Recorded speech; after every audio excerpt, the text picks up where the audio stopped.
Nunca creí en fantasmas, creía en explicaciones torpes, vecinos curiosos, jóvenes con demasiada cerveza, historias de pueblo que se agrandan con el tiempo, hasta que una camioneta Suburban se quedó frente a nuestra casa la noche que mi padre decidió no salir a trabajar. Hasta que empecé a ver linternas barrer la calle a las 3 de la madrugada.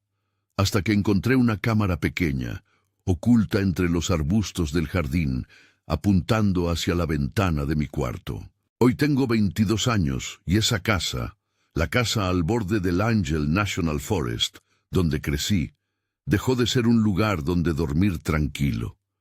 Se convirtió en un sitio del que me era imposible alejarme del todo, porque algo o alguien parecía no asumir que ya nos habíamos ido. Al principio, todo fue sutilezas que podían borrarse con una explicación razonable.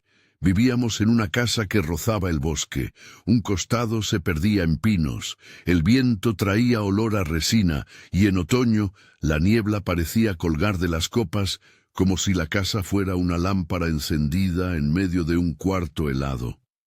Mi padre, abogado, acostumbrado a noches largas y a hablar con clientes a horas en que la ciudad duerme, trabajaba de madrugada. Mi madre, por lo general, era la que notaba los pequeños desajustes. Una taza fuera de lugar, las luces del porche encendidas sin motivo, el perro inquieto. Mi hermano mayor estaba en la universidad, se podía contar con él para bromas y para gritar de madrugada cuando quería que lo lleváramos al hospital, por algo que siempre terminaba siendo una indigestión. Todo tenía un ritmo normal, hasta que la normalidad empezó a romperse de formas que no podíamos colocar en una sola categoría. La primera vez que recuerdo la camioneta fue una noche en la que hacía frío en los huesos y la luna no asomó. Mi padre me llamó al balcón y me pidió que mirara. Desde la cocina, con una taza de café humeante entre las manos, vi una Suburban negra estacionada frente a la entrada. No estaba aparcada como cualquier coche, el motor apenas ronroneaba, las luces bajas iluminaban como si midieran la fachada. No había nadie dentro, o si lo había, no lo podíamos ver más que por el reflejo en los vidrios. Se quedó así inmóvil, hasta que se perdió la noción del tiempo. Mi padre se quedó observando, no llamó a la policía. No lo recuerdo con exactitud, podría haberlo intentado y no obtener respuesta, o podría no haberlo hecho. Lo que sí sé es que a la mañana siguiente no había señales de otros coches en la cuadra, y el asfalto parecía no recordar huellas que el barro pudiera haber dejado. Aquella camioneta nos introdujo la primera idea. Alguien prestaba atención, y lo hacía desde fuera de la casa. Con el paso de los meses, esas apariciones se hicieron menos esporádicas. A los 15 años viví la noche en la que un convoy de coches recorrió la calle.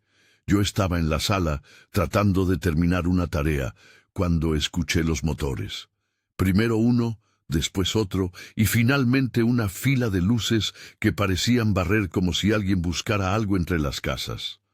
No era un truco de luces de fiesta ni un grupo de jóvenes. Los haces de linterna se colaban por entre los árboles y subían y bajaban con intención, pasando por la fachada de nuestra casa, entrando por las ventanas de vecinos. Vi la luz rozar mi cortina como si alguien midiera cuánto se movía detrás del tejido. Salí al jardín y el aire estaba húmedo.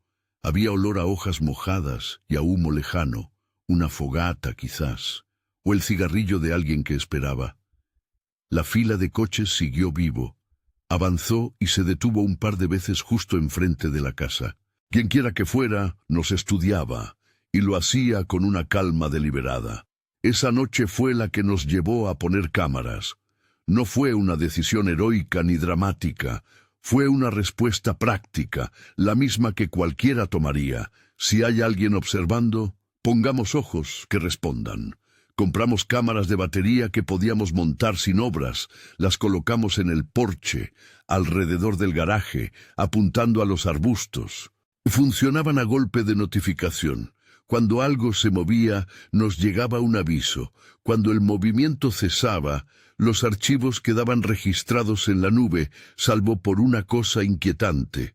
Una de las cámaras marcó actividad, pero al revisarla físicamente, una mañana encontramos una pequeña pieza entre los arbustos, no la cámara grande, sino algo diminuto, casi artesanal, con un lente del tamaño de una lenteja. El contratista que hicimos venir para revisar el cableado señaló la microcámara con la mano enguantada y dijo palabras que no recuerdo bien. No por falta de importancia, sino porque mi cabeza se llenó de imágenes. Un punto negro entre las hojas, una carcasa en plástico negro, un par de hilos cortados como si alguien hubiese querido esconderla deprisa. No tenía ranura para tarjeta de memoria. La batería, cuando la probamos, estaba descargada. Nadie nos explicó quién la había puesto. Nadie dijo, esto lo hice yo, ni esto es cosa de animadores locales. Quien la instaló no dejó cara visible, dejó intención. La sensación de invasión no era solo por la cámara. Había pequeñas pistas sociales que iban armando un mapa más grande. Un vecino nuevo se mudó al frente, una pareja joven, con gusto por las plantas en maceta y por mirarnos desde la ventana superior. Al principio pensé que era una observación casual, típica de quien llega a un pueblo y presta atención. Pero con los meses, esa atención se hizo fija. El hombre, especialmente, tenía la costumbre de sentarse a la mesa del comedor cuando yo pasaba por la acera, como si le gustara vernos entrar y salir. Era calvo, de hombros anchos, y lo que más me quedó grabado fueron sus cejas. Densas, casi una continuidad de la piel, daban una expresión de algo que no podría adjetivarse sin que sonara a antropológico. Una tarde lo vi por primera vez de cerca, en una reunión pequeña que mi madre organizó para dar la bienvenida. Él se sentó en la cabecera y pidió vino con la palabra exacta de quien no quiere llamar la atención. Tinto, por favor. No habló mucho. Sonrió a medias y su mirada siempre volvía al jardín. Pensábamos que quizá se trataba de una coincidencia, de una curiosidad de recién llegado. Pero el escepticismo se empezó a agrietar cuando años después, en una ciudad que aparentemente quedaba del otro lado del mundo, encontré al hombre de las cejas en la barra de un bar en París. Ir a París había sido la primera vez que salí de lo conocido por voluntad propia. Un intercambio, una beca corta, la promesa de nuevas fotos y nuevos sabores.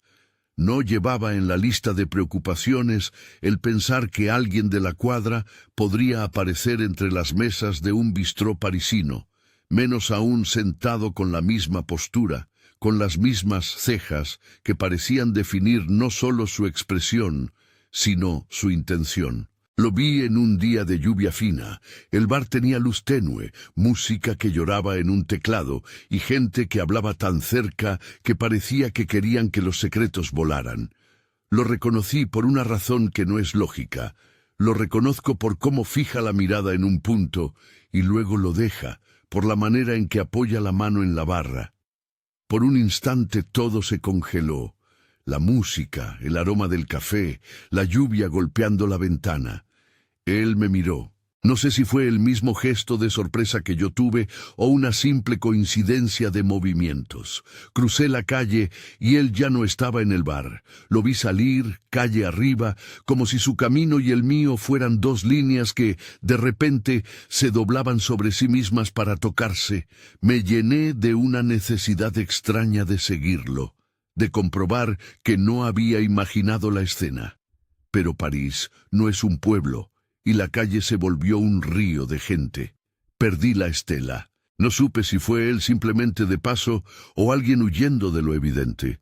Cuando regresé, conté la historia.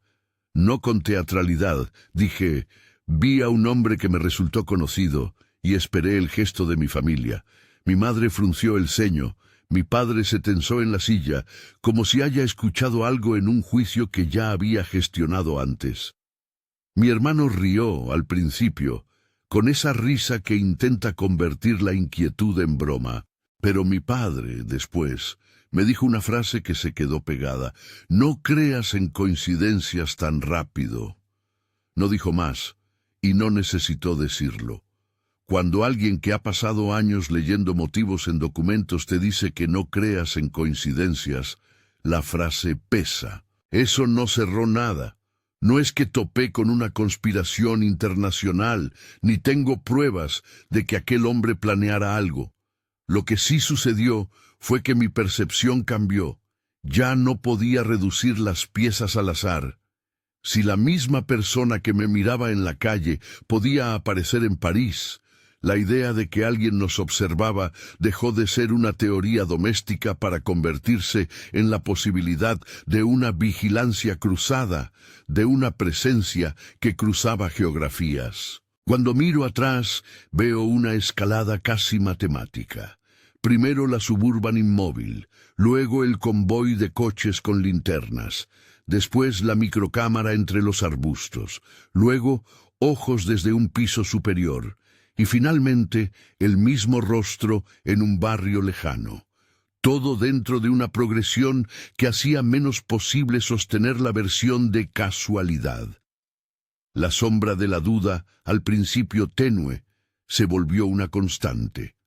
Aprendí a distinguir el peso de las miradas, el tiempo que una luz se queda sobre un vidrio, la diferencia entre alguien que pasea y alguien que busca confirmación. Hay algo sobre las casas al borde del bosque que cambia la manera en que uno interpreta el peligro. En la ciudad, el rostro entre la multitud se diluye. En un lugar donde el bosque actúa como un cinturón alrededor de la casa, donde la única salida está entre árboles y camino, la idea de que alguien acecha la línea que separa lo urbano de lo salvaje adquiere otra textura. El bosque es una excusa perfecta para los que quieren quedarse fuera del mapa. Adelanta pasos, devora huellas, guarda olores. Cuando en una noche de niebla las linternas se encienden entre los árboles, la luz se convierte en un cuchillo que busca una grieta. Esa luz, cuando nos atravesó, dejó anillos de preguntas. No hablo solo desde el miedo, también hablo desde la incomodidad de la familia. Mi madre, por una mezcla de orgullo y desgana, minimizaba. «No te hagas historias», me decía, pero lo decía con los mismos dedos que apretaban la taza de té.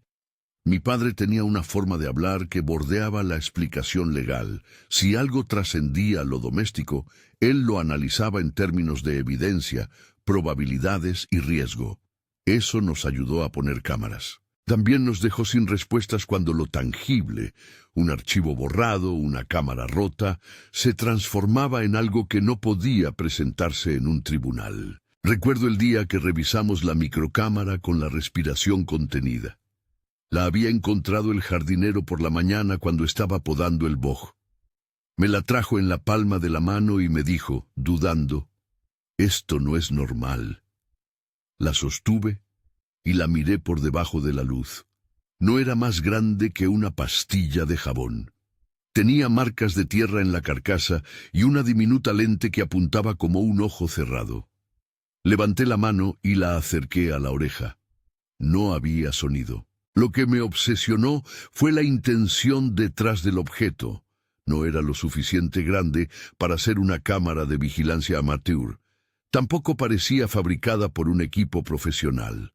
Parecía, en su tamaño, una decisión.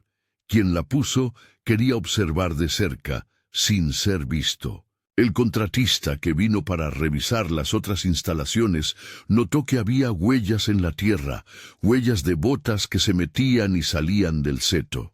«Alguien sabría dónde colocar esto», dijo sin mirar a nadie. Nadie pudo decir si eran huellas recientes o antiguas. La tierra húmeda devora el tiempo, así que lo que quedó fue la imagen de un pie entrando en el jardín y la imagen del aparato apuntando a la ventana de mi cuarto. Todo lo demás, quién lo instaló, si era solo una broma de mal gusto o una operación intencionada para acosarnos, quedó en indefinido. Las noches, después de aquello, cambiaron su textura. Antes, el silencio era un manto. Después, el silencio se volvió expectante. Escuchaba pasos lejanos que podían ser de un animal o de alguien que atravesaba el camino del bosque. Oía la respiración del coche que se detenía y que no volvía a encenderse. A veces olía a humo de fogata, otras a un perfume que me pertenecía solo en recuerdos. El perfume de mi abuela, quizás. Esos olores me trasladaban a momentos que me hacían creer que aquello no era solo vigilancia física, sino una especie de juego que necesitaba recordarnos quién controlaba el territorio de los recuerdos. En una de esas noches me senté en el porche con la luz de la casa apagada y vi el haz de una linterna barrer la linde del bosque. La niebla devolvía la luz como si fuera una pared. La luz se movía y por un instante pensé que la linterna buscaba algo específico, no cualquier cosa. Las ramas crujieron, sentí que alguien nos observaba desde lejos, haciendo probaturas. Me levanté y fui hacia el coche. No estaba seguro de a dónde me llevaría la intuición. Regresar al calor de la casa o seguir una pista que no conducía a nada claro. Mi padre me vio salir y no me llamó por el nombre. Me miró con una mezcla de miedo y cansancio. Hay una clase de cansancio que implica aceptar que el mundo no funciona como debería. Él parecía cargar ese cansancio en el rostro. No voy a decir que en ese momento pensé en fantasmas. La palabra no entraba en mi cabeza como una conclusión racional. Pensé en acoso, en vigilancia, en alguien que estudiaba nuestros movimientos. Pensé en el vecino nuevo, en el jardinero que trajo la microcámara, en la Suburban que se quedó horas frente a la casa. Pero también me invadió una sensación más primitiva, la de estar observado por algo que no necesita explicaciones para existir. Esa sensación no se conjuga fácilmente en argumentos, se aloja en la respiración y en cómo un sueño se te quiebra en la noche. Empecé a dormir con la radio encendida, con la televisión en volumen bajo, con la alarma del coche a mano. Era una lista de pequeños rituales que pretendían devolver la seguridad. Una noche de invierno, después de una discusión con mi hermano por torpezas adolescentes, mi padre decidió que era suficiente y consiguió que un contratista revisara el perímetro. El hombre que vino parecía más funcional que asustado. Habló de tornillos, de soportes, de baterías. Revisó las cámaras que habíamos montado y puso una más hacia la puerta trasera. Yo lo seguí, observando cómo sus manos parecían medir lugares invisibles, cómo colocaba un sensor en un árbol que daba al camino. «Si alguien está ahí fuera», dijo, casi como disculpa, «tenemos que captarlo».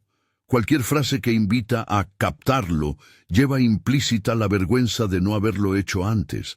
El contratista se quedó más tiempo del que esperábamos. Revisó setos, levantó macetas, entró en el cobertizo. Fue él quien encontró la microcámara. Fue él quien dijo, alguien lo dejó puesto adrede, y con eso colocó la palabra intencionalidad en nuestra mesa. A partir de esas noches, mi relación con la casa cambió. Ya no la veía solo como la casa donde había aprendido a andar en bicicleta o donde mi tía Lucy guardaba fotos de su juventud. Era un lugar con líneas que podían leerse. Cada ventana, cada arbusto, cada senda por la que el perro corría podía ser un punto de observación. Empecé a fijarme en las cosas que antes me pasaban desapercibidas. Huellas de neumáticos en el barro que no correspondían a vecinos, latas aplastadas en la banquina, olores que no pertenecían a nuestra estación. Me convencí de que había un patrón y me dediqué a buscarlo. De todo lo que pasó, lo que más me marcó fue la imposición sutil de la normalidad por parte de quienes nos rodeaban. La tía Lucy, por ejemplo, siempre tenía una forma de minimización que iba hasta el olvido. En los 90 hubo un incidente, pero no es para tanto, dijo una vez como quien encoge un suéter. No explicó más. Su voz tuvo la velocidad que toma la gente cuando no quiere revelar una herida vieja. Más adelante entendí que la tía sabía más de lo que decía. Pero entonces, cuando era más joven, sus palabras eran un empujón para volver a la calma. Nadie quería pasar la carga de la sospecha a un tema público. Nadie quería, tal vez, descubrir que la casa al borde del bosque era un punto de interés para alguien que no respondía al vecino curioso. Los años siguieron y con ellos venían episodios que podían leerse como evidencia o como coincidencias obstinadas.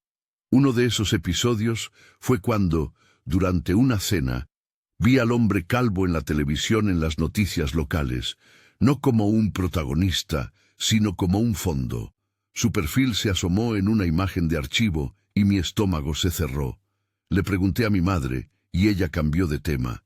Esa noche me persiguió la sensación de que todas las piezas podían ser acomodadas en una realidad alternativa, donde la vigilancia era un deporte local. Esa posibilidad me molestaba más que la propia vigilancia. La idea de que los demás podían normalizar lo que para nosotros era una agresión. Aún así, seguíamos con la vida, escuela, trabajo, idas y vueltas.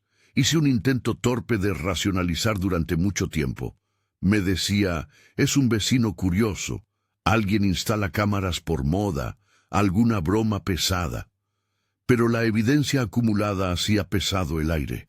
La sensación de ser observado se volvió un motor que funcionaba incluso cuando no había luces, ni cámaras, ni coches. Me obligó a reconocer que lo peor no era que nos vigilaran. Lo peor era la certeza que se fue instalando. Algo o alguien seguía allí, en el borde, y no estaba dispuesto a dejar el lugar tranquilo por mera cortesía.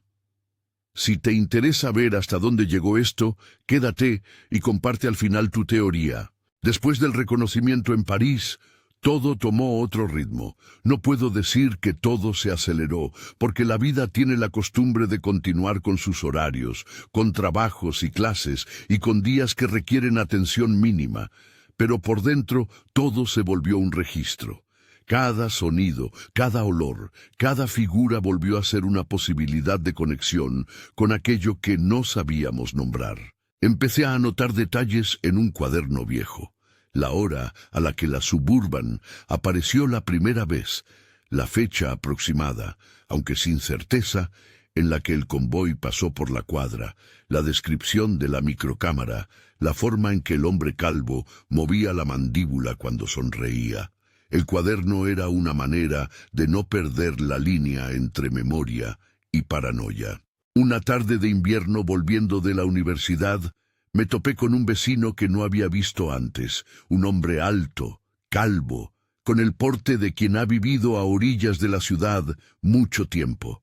Su mirada se cruzó con la mía, y por un instante pensé que sería otro encuentro sin significado. Sonrió, un gesto medido. ¿Todo bien por aquí?, dijo. Sí, respondí, más breve que honesto. Había aprendido que mi respuesta debía ser sobria. No quería dar señales de que algo nos movía por dentro. Él se inclinó hacia la puerta, miró el jardín y añadió, con la voz de quien sabe demasiado o sabe muy poco: los bosques guardan cosas. No dijo más. No tenía por qué. Su frase quedó flotando en el aire como una llave olvidada. Esa noche me acosté pensando en las palabras del hombre. Los bosques guardan cosas, no solo árboles ni animales. Guardan ruidos antiguos, huellas que nadie limpia, olores que se vuelven mapas.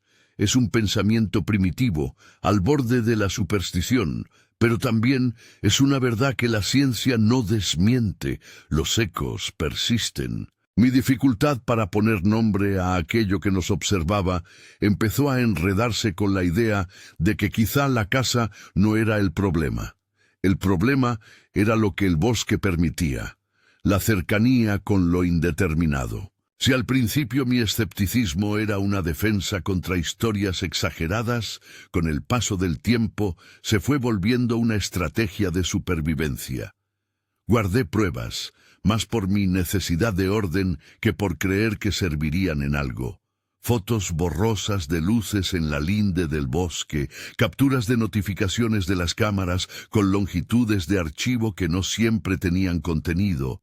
la microcámara en una caja pequeña junto a la documentación del coche. Mi familia y yo nos convertimos en una mezcla de científicos afanados y obsesos cansados.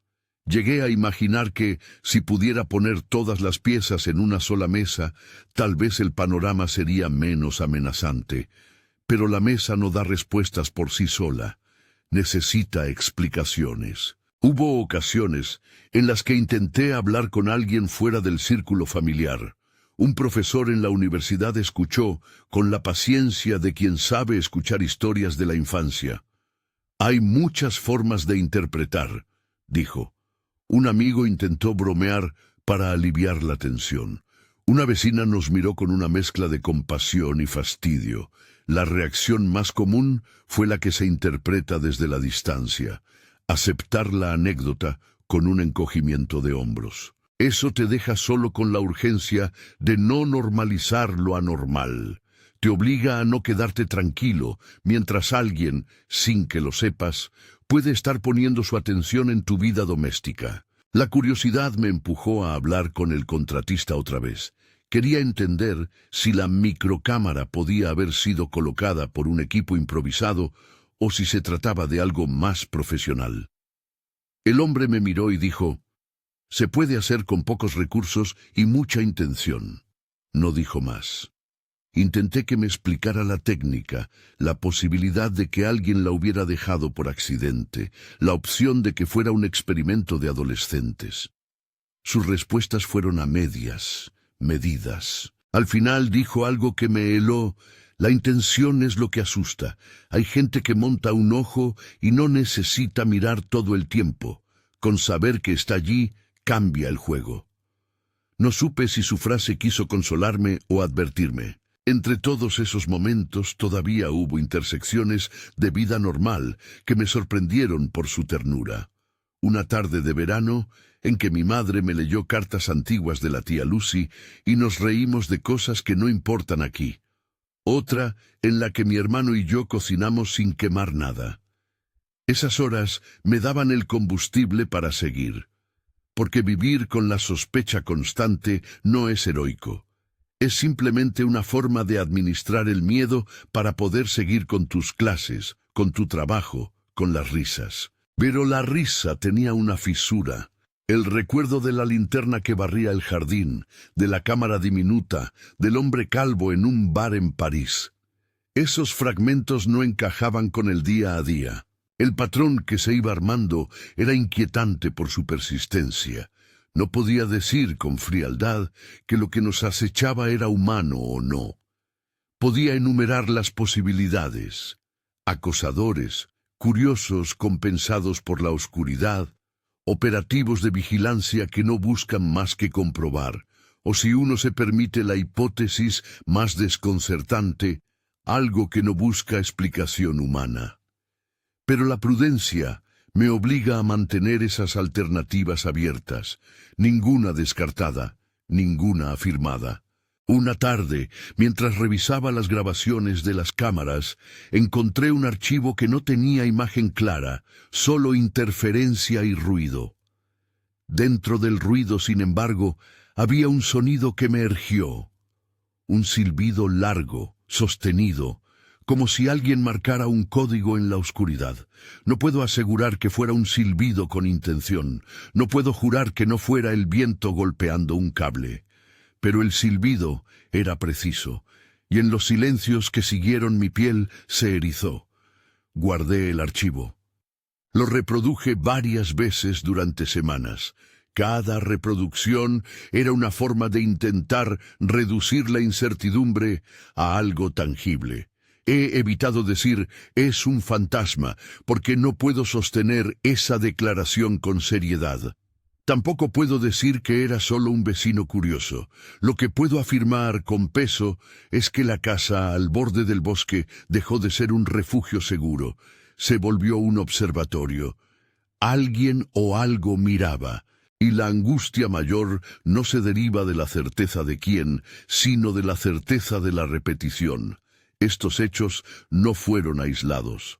Volvían una y otra vez con una lógica que iba escalando, como si midieran hasta dónde podían llegar sin romper la vida del otro por completo. No puedo cerrar esta parte sin mencionar a la tía Lucy y su vieja casa victoriana, que en cierta época se llenó de pasos que nadie admitió haber oído. Pasé una temporada con ella durante una tormenta. El piso superior crujía de una manera que parecía decir que estaba habitado por recuerdos que no querían irse.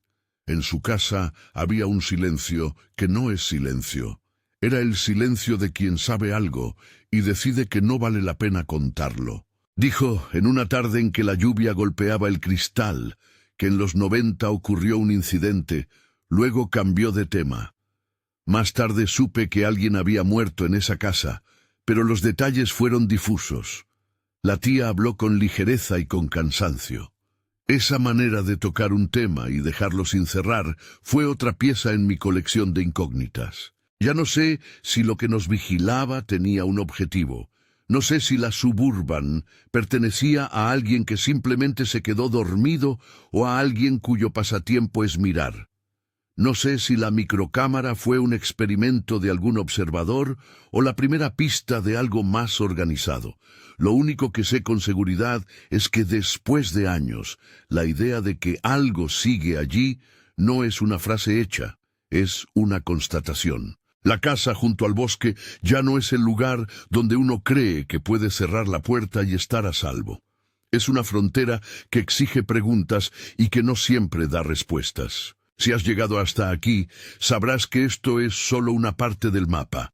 Tengo notas, imágenes, recuerdos que se amontonan. Sé que habrá momentos en que la lógica parecerá suficiente y momentos en los que la incertidumbre ganará. Pero hay una certeza que no puedo quitarme de encima. Cada vez que dejo la ventana del cuarto abierta y siento el aire de la noche entrar, hay una voz interna que dice lo mismo que una vez me dijo el contratista. La intención de quien observa altera la casa. Y cuando algo así se instala, la vida interior de la casa cambia para siempre. ¿Crees que nos observó alguien con fines humanos o que hay algo más? Cuéntalo abajo y comparte si esto te dejó sin dormir. Después de haber dejado esas palabras en la página, entendí que quedaban cosas por decir que no cabían en una lista de hechos. Lo que siguió no fue una única noche perfecta de terror, sino una serie de noches que fueron apilando la sensación de que algo, sea humano o no, estaba probando límites. Hubo una que por su intensidad se quedó grabada como un eje, no porque fuera la más explicable, sino porque allí se rompió la delgada costura entre la sospecha y el pánico físico. Fue una tarde de otoño en la que el frío ya no era un adorno y la niebla venía con ambición. Había quedado con un amigo de la infancia para caminar hasta el mirador que mira al Angel National Forest. Siempre habíamos tomado ese atajo entre árboles para llegar más rápido a la loma donde en días claros se podía ver el contraluz de la ciudad. Esa vez salimos tarde, la luz se fue apagando y la niebla se enganchó en los pinos como una tela vieja. No fue valentía la que me empujó a salir, fue algo más cerca de la obligación. Quería comprobar por mí mismo si las luces en la cresta eran acaso linternas de senderistas o si había una organización metódica detrás de ellas. El sendero que toma la linde está cubierto de agujas de pino y raíces que se vuelven trampas si no miras dónde pones el pie. Andábamos con linternas pequeñas. La mía proyectaba un cono débil que hacía más grande la noche que nos rodeaba. A mi lado, mi amigo hablaba poco. A veces el silencio en compañía pesa más que el silencio en soledad. Empezamos a percibir olores que no correspondían al bosque en ese momento. Una mezcla de humo reciente, como de fogata improvisada, y algo más dulce y extraño, una fragancia que me tiró de golpe hacia la memoria de mi abuela. Era ridículo. Una fragancia de casa mezclada con el olor de la tierra. Me hizo pensar que la persona que estaba allí conocía nuestras rutas, o peor, conocía el mapa de nuestros recuerdos. Llegamos a la loma y vimos lo que me había dado mala noche por meses. Un grupo de luces en la cresta, varias linternas que se movían con un ritmo pausado, marcando puntos sobre piedras y sobre la silueta de un mirador. Las luces no eran aleatorias. Alguien las guiaba con cuidado, buscando quizá una forma, un objeto, una señal. Había algo más. En el borde del mirador, bajo la poca luz, distinguí una piedra que parecía no pertenecer. No era solo una roca, tenía marcas, como si alguien le hubiera tallado símbolos o colocado algo encima.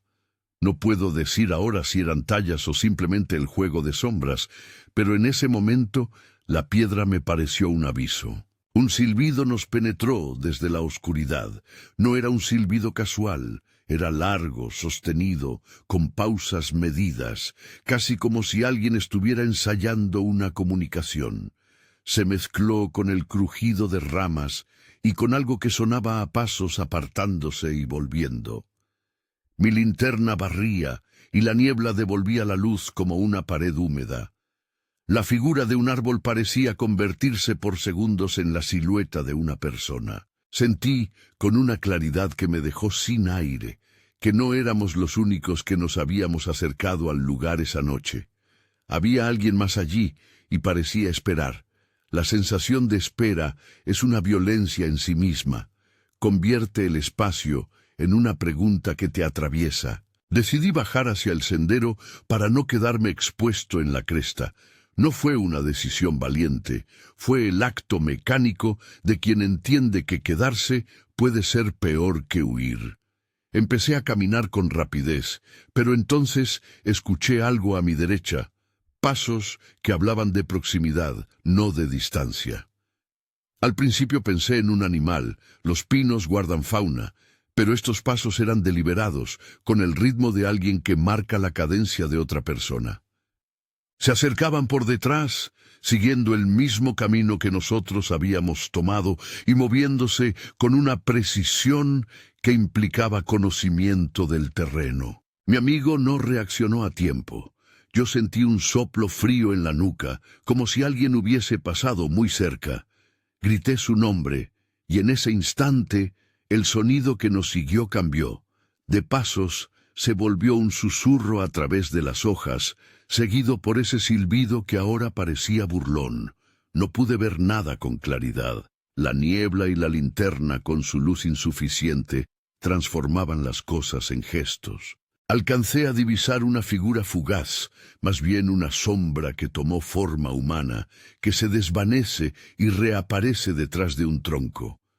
Mis ojos intentaban fijarse en rasgos, una espalda, un gesto con la mano, un movimiento de hombros. Nada lo suficiente sólido para nombrar. Corrimos. No fue una carrera ordenada, fue una huida abrupta. La sensación de ser acorralado por una intención hace que la razón abandone el timón. Era como si algo midiera nuestros tiempos y buscara forzar una respuesta. Si corrías, estabas reconociendo un juego. Si te quedabas, estabas entrando en su terreno. Salimos del bosque con respiraciones que dolían y los pulmones comprimidos, como si la niebla hubiera decidido comprimir el aire. Al llegar al borde del claro, vi que en el coche había huellas recientes en el barro, huellas de botas que no eran nuestras. Estaban frescas. No tenía sentido explicar por qué mi primer impulso fue mirar el espejo retrovisor y pensar en la Suburban, que una noche se había quedado a horas. Todo volvía al mismo patrón, marcas que aparecían y desaparecían, una lógica de presencia que no pedía permiso. No hubo enfrentamiento claro, ni diálogo, ni revelación. Llegamos a la casa con la ropa mojada por el rocío de la niebla y un temblor que no correspondía al frío. Mi padre no estaba. Trabajaba de madrugada. Mi madre nos recibió con preguntas apresuradas y ese gesto de quien levanta la taza con dedos que tiemblan. Le conté lo de las luces, lo del silbido, lo de las huellas. Ella frunció el ceño, puso una mano en mi hombro y dijo, como tantas veces, «No te hagas historias». Tenía la voz pequeña. Lo que siguió fue lo de siempre. mirar las grabaciones, revisar las notificaciones de las cámaras, buscar en el cuaderno. Pero esa noche había algo más que las pruebas.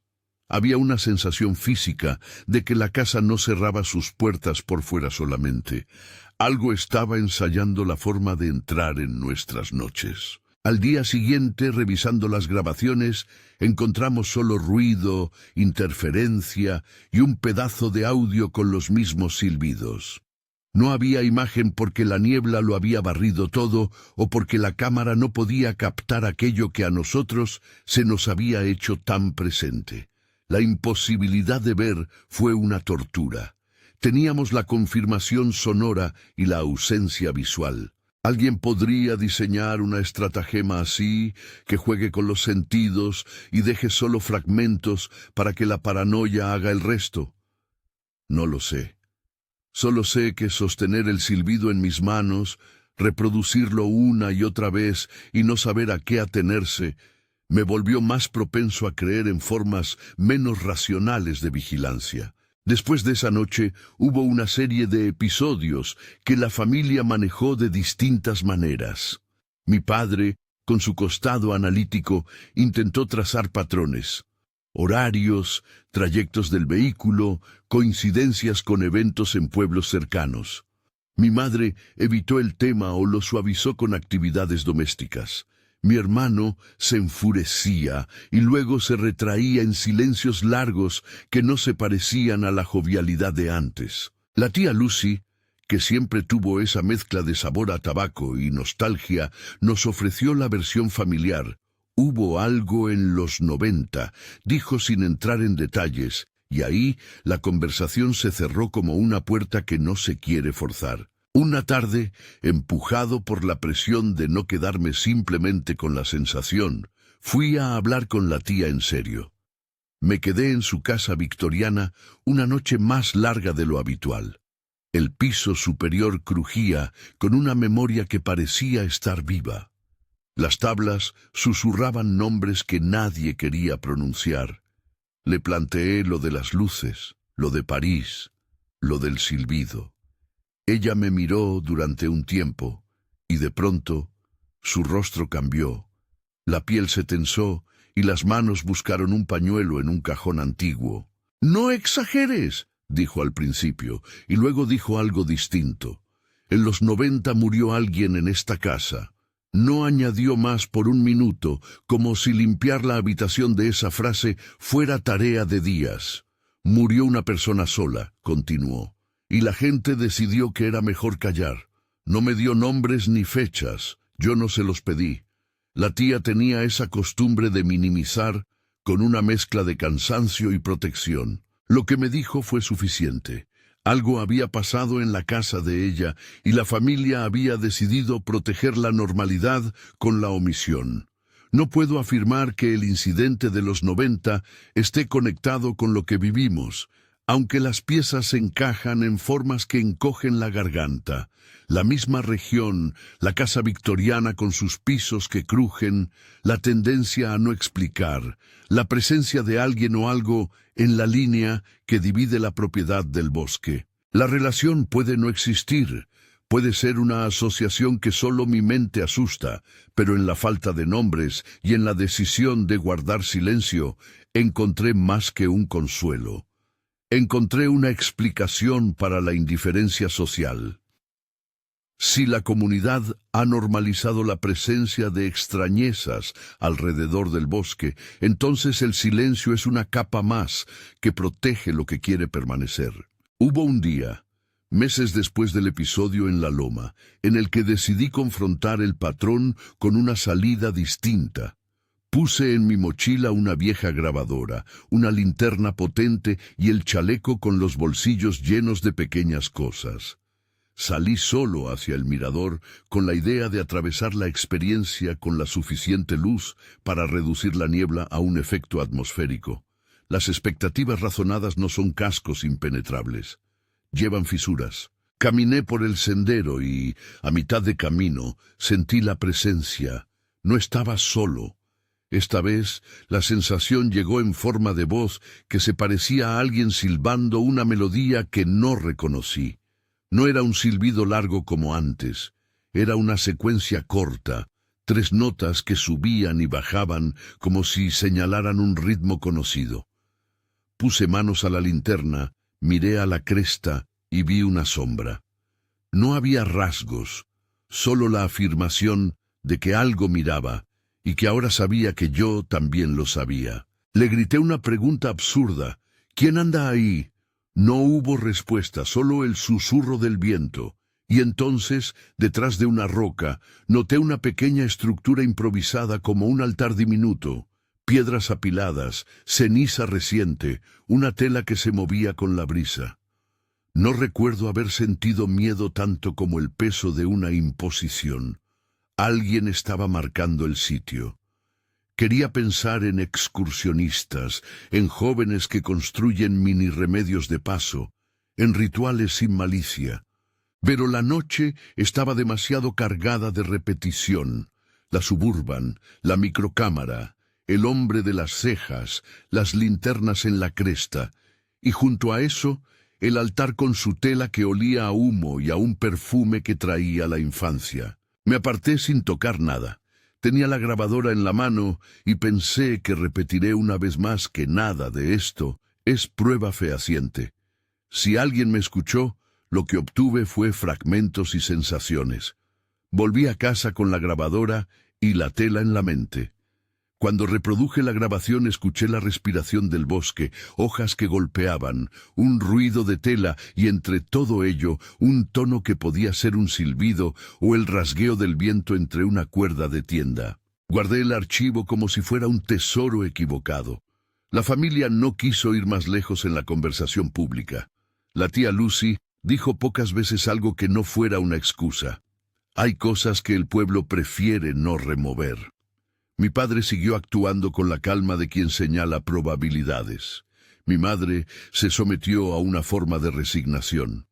Lo que en la superficie parecía indiferencia, en realidad era una barrera construida con costumbre y miedo a la atención. Si las vidas de los que nos rodeaban pudieran callar, lo harían. Si alguien observaba desde fuera, esa persona contaba con la pasividad como aliado. Con el tiempo me fui. No fue una fuga heroica, fue una despedida con bolsas a medias y promesas de volver. Me mudé de la casa al borde del bosque, sabiendo que escapar de un lugar no siempre borra la huella de lo que viviste allí. En la ciudad, la vorágine ayuda a empujar los recuerdos hacia las rendijas. Pero hay certezas que no se diluyen con la distancia. La sensación de que alguien observó, y la convicción de que la casa quedó vulnerable. Yo me fui con la idea, casi pueril, de que la distancia haría lo suyo. Pensé que si cambiaba de aires, las linternas, la Suburban y el hombre de las cejas quedaría reducidos a anécdotas que asustan en sobremesas. No fue así. La primera vez que volví, meses después, la noche me recibió con un sonido conocido. La radio del coche captó una señal débil, y en la distancia se escuchó un silbido largo, sostenido. No quise creerlo. Conduje despacio hasta la entrada y comprobé que las cámaras que habíamos dejado seguían en pie.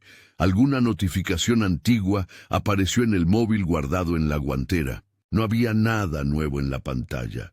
Sin embargo, cuando apagué el motor y abrí la puerta, un olor me golpeó. Humo y perfume. Era el mismo aroma que había percibido en la loma. Un impulso me hizo dar la vuelta y mirar la linde del bosque. En la cresta, entre la niebla, se movían destellos de luz. No eran muchos, eran lo suficiente. Esa noche me acosté con la claridad de alguien que comprende que ha cambiado de lugar, pero que mantiene la misma historia dentro. Pensé en todas las explicaciones posibles y en las que no lo son. Me arropé y, como siempre, dejé la radio encendida. La casa respiraba con su sonido habitual de maderas y de tuberías. Aún así, cuando me desperté en la madrugada por un ruido en el jardín, el instinto era volver a revisar, como si la casa todavía fuera un tablero en el que las piezas podían moverse sin que nosotros supiéramos. Con los años llegué a una conclusión práctica. No puedo convertir la inquietud en un delito ni en una certeza.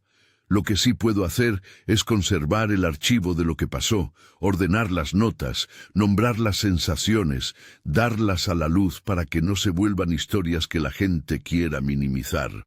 Encontré en ese proceso una manera de sostener la verdad personal. No necesito que una autoridad confirme lo que siento para saber que algo trastocó nuestra casa. Esa verdad no es un grito que exige juicio, es una constatación que coloca límites a mi paz. De vez en cuando vuelvo en visitas cortas. La tía Lucy envejeció con esa mezcla de ironía y cansancio que tienen quienes han aprendido a convivir con un secreto. Un día me enseñó una foto vieja en blanco y negro, una calle, gente parada, la fachada de una casa victoriana. La gente la miraba diferente, me dijo. No explicó más. Le pregunté por la persona que había muerto en su casa en los 90. Nunca recibí nombres. Recibo, en cambio, la misma manera de tocar el tema y luego cambiar la conversación. Es un gesto que, más que ocultar, protege de una verdad que podría desbordar la mesa familiar. En veces me pregunto si la vigilancia fue un periodo con un motivo concreto o si fue la manifestación de una hostilidad sin otro objetivo más que observar. Me inclino a pensar lo segundo. Se trata de una intención de marcar territorio, de demostrar que la línea entre el bosque y la casa puede ser cruzada sin necesidad de respuesta. Si hubo un propósito, nunca lo supe. Quizá lo más aterrador no es quien nos miró, sino que alguien decidió que podía ocupar el borde sin confrontación. Esa ausencia de contacto directo, esa manera de existir a la distancia, es una forma de control que roza lo intangible. Sigo revisando archivos, releyendo notas, escuchando los audios que registré en noches de niebla. A veces, al reproducirlos, mi corazón se acelera y la voz se me quiebra. Me pregunto si la repetición de estos eventos fue para probarnos o para recordarnos que la casa, por su condición de límite, tiene historias que no desaparecen con una mudanza. Y la respuesta se queda a medias, porque no hay una respuesta definitiva. Hoy tengo 22 años, y aunque mi vida transcurre en la ciudad, la casa al borde del Angel National Forest sigue formando parte de mi paisaje interno. Hay noches en que sueño con la luz de una linterna que entra por la cortina y me despierto mirándola, como si buscar en la oscuridad pudiera devolver la sensación de control. Me enseñaron a medir los riesgos, a trazar probabilidades, pero no me enseñaron a deshacer la certeza de que algo persiste. No quiero que esto suene a conclusión. No existe una que cierre todo. Lo que hay es una constatación. Algo sigue allí. Algo que puede ser humano y calculador. Algo que puede ser el resultado de rituales y costumbres antiguas. Algo que puede no caber en la lógica. Yo dejo estas palabras como registro de lo que viví y vi, sin imponer una explicación. A quienes han escuchado o leído hasta aquí, les pido que consideren la posibilidad de que la vigilancia no siempre se parece a la maldad directa. A veces solo mira, y mirando te cambia la casa, las costumbres y la sensación de seguridad. La casa al borde del bosque dejó de ser un refugio tranquilo. Y aunque uno pueda marcharse y construirse una vida en la ciudad, hay realidades que siguen en la linde, esperando que alguien vuelva a mirar. Algo sigue allí,